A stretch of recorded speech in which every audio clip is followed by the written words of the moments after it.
Hi, I'm Aaron, the owner of Brisbane Yamaha. You know, I talk a lot about boats, I talk a lot about Yamaha. I love Yamaha, I really do. They're just fantastic. They never break down, they just work, they're powerful, fuel efficient.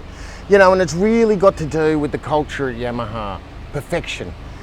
You know, and the other day someone was talking about gauges.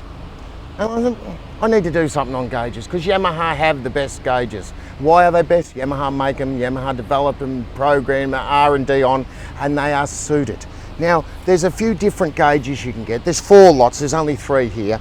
And I'll go through all of them over time, but I've done a 6YC, so go and look at that YouTube. And this is a 6Y8, or what we call 2 LAN gauges. Now, what do the LAN gauges do? They give us fuel flow, so we can see, and they give us the feature of idle up and down. Now, why would you want to adjust idle? Because a lot of times fish, and this motor's going. This is 90 horsepower, right? I should turn it off so you can hear. And it's hard, a lot of times. My record of fishing with a motor, a Yamaha running 150 is half an hour. Very quiet motors, very smooth. Back to Yamaha, balanced. You know, I reckon I could lay a 50-cent piece on a Yamaha and it'll just sit there. Beautiful. But let's go back to the gauges, the LAN gauge. So idle up and down, if you're fishing for barra, flathead, trout in Victoria, oh my God, it's a game changer. And we'll go through that and we'll go through some of the features. So let's imagine you've got a boat. It's ended up with a couple of LAN gauges on it. I'm hoping I can help you. Dan's going to look at them, but on gauges, they flicker when you film them. It's quite difficult. The other thing I want to say straight up with Yamaha is I have polarized sunglasses when I fish so I can see through the glare. Well, Yamaha are the only gauges you can see with polarized. See them clearly, particularly the 6YC, but these LAN gauges, perfect. Now what I'm going to do is going to start that motor. Yeah, that's how they start, that's what it sounds. And Dan can show you here, and straight away they're up. Now that is within a couple of seconds. It might have been 2 seconds, you know, if you want to, maybe it was 3, maybe it was 1.5. And what we can see here, we've got a couple of very simple icons, set and mode.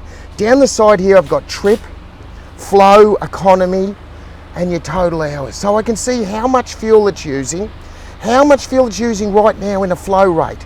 And it's really just by pushing that toggle, now the economy, total fuel used, trip. Now that's easy. On the other side's a fuel tank going. That's all just wonderful. There's also the alarms that come up if something happened. And I always love to show people alarms, and I'll show you in a minute. But let's have a look at that number one thing that people ask for. And what I'm going to do here, on the tacho gauge, so hopefully you can see it. If you push mode, okay, there's temperature, and you can see how it works. There's battery, 4.3 volts.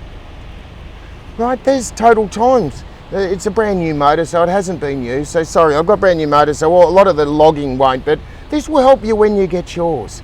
And down the side's trim, because you've got trim and tilt, but I've got this motor running and it's in a test tank. But so you have trim and tilt. This is a trim gauge, the peat at the bottom, not the top.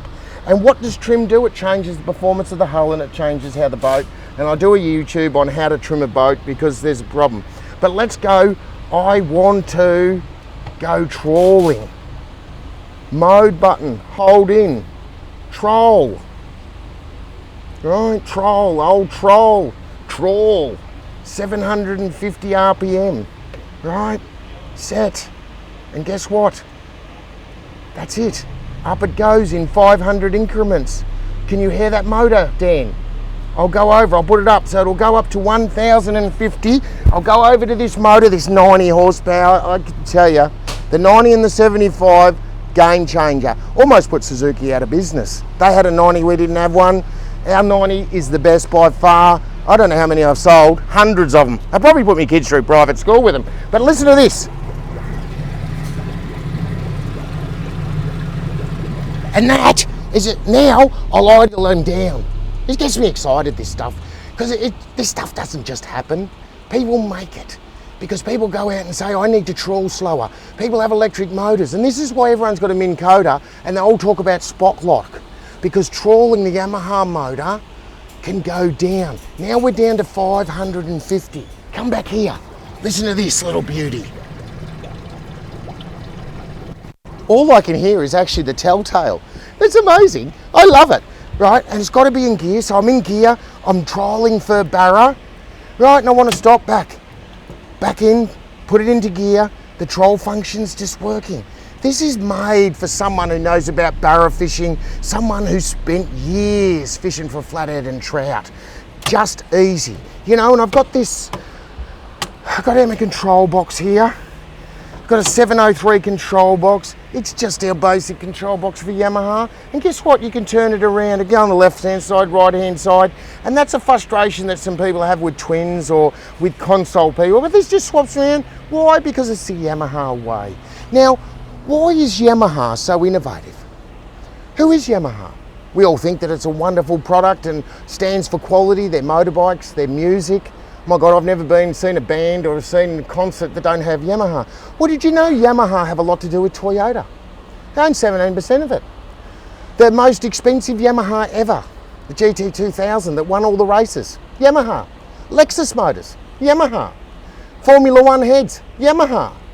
Because of their patented aluminium, YDC30, right? There's reasons, their paint system, their gauges. You know, I've got these Polaroids on. I can see this perfect. I can stand up, but I'm tall and I didn't want to see the big girth. I've been eating a lot and drinking a lot, you know, a lot of soft drinks. Now, hopefully this very quick on the gauge, fuel gauge, trim gauge, and what we're going to show you now, have a look at this, Dan. I'm going to turn it off. I'm going to pull the lanyard off and I'm going to go to start it. Try and get that noise. Hear that squeal? That is an alarm. If you have a Yamaha and an alarm goes off, don't think it's broken. A constant one like that will tell you that, that's better, that you need to put your lanyard back. An intermittent alarm will tell you that it's either water or oil. Now, I've never seen a Yamaha use oil, not a 4-stroke. What I have seen is a Yamaha pick up a plastic bag. And so the temperature you can see, but what will happen is that squeal. So what do? You stop, you have a look, the plastic bag's flying off and off you go again. It's just simple. And I can tell you, if I can do it, you're laughing. So come in, if you want to know more about these 2 LAN gauges, we sell a lot of them. We sell a hell of a lot of them because they're wonderful and they're the best. Don't let someone suck you in that don't worry about good gauges, don't worry about the Yamaha gauges, put it through your sounder. That's what Suzuki say. Or go and get a Mercury. So complicated, I can't use them. I get them in, I just go, what's all this about? I need a degree and I don't know what you'd have a degree in space. But anyway, come and look at a Yamaha. They're a level above the rest. And I hope my brief interaction in terms of the gauge helps you. If it doesn't, call the team on 3888 1727. And we'll put you through to one of the salesmen or one of my technicians who'll tell you how to use your boat. And I'll see you on the water.